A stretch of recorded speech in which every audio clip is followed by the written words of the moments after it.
Hello, and thank you for joining me while we talk today a little bit about the NWEA MAP assessment. The MAP assessment has been around for almost 25 years and is the best indicator of student growth. I'm going to speak with you today about four pieces of the MAP assessment, or four qualities of the MAP assessment. First, that it's an adaptive assessment. Secondly, that it's based on a RIT score. Third, that it measures the zone of proximal development. And lastly, how normative data is used to show student growth. First, we'll talk a little bit about an adaptive assessment. Now, for those of you that are not aware, an adaptive assessment is a computer-based test which adjusts the difficulty of questions presented to a student based on their individual performance.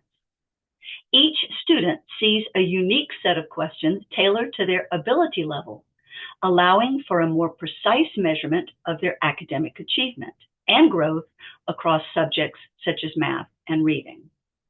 MAP stands for Measures of Academic Progress, and it's based on a RIT score.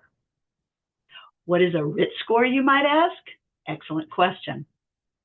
Think of it as a number that students receive after taking the MAP growth that measures achievement in a particular subject.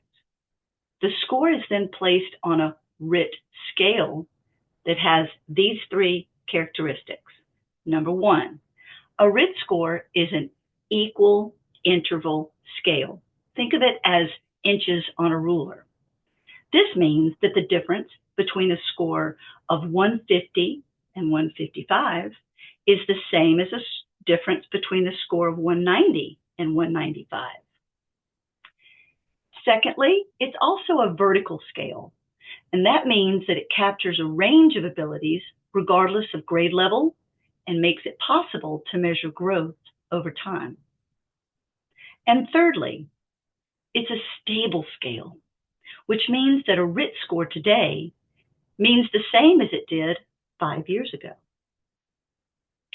This score indicates the point at which students answer test questions with 50% accuracy.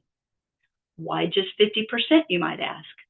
This is the point that we determine, thanks to the psychologist Lev Vygotsky, the edge of the student's ability, or known as the zone of proximal development, which is most helpful in terms of making instructional decisions that lead to student growth.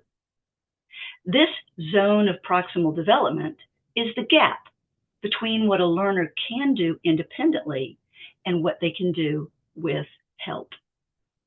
It's also a dynamic process that changes as the learner progresses.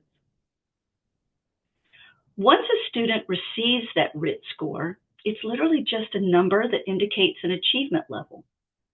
Norms add context to the number by comparing it to the RIT scores of the student's academic peers.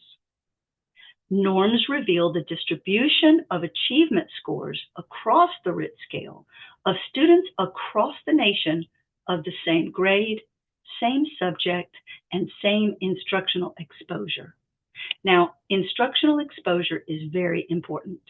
You would not compare two students who had been in school for different amounts of time, or two students who had been in school with different language, or two students that had been in school with shorter classes versus long class. So that instructional exposure is key. Normative data can be reported via percentiles, which rank students compared to their peers. If a student ranks in the 66th percentile, this means that they did as well or better than 66% of the other students in the same study. We can also compare student growth using normative data. Norms describe where a student is comparatively, not where they ought to be. Growth norms factor in the same criteria as achievement, but focus only on students with the same starting RIT score. I hope this has given you a better understanding of this very precise tool used to assess students and predict student growth. Thank you so much.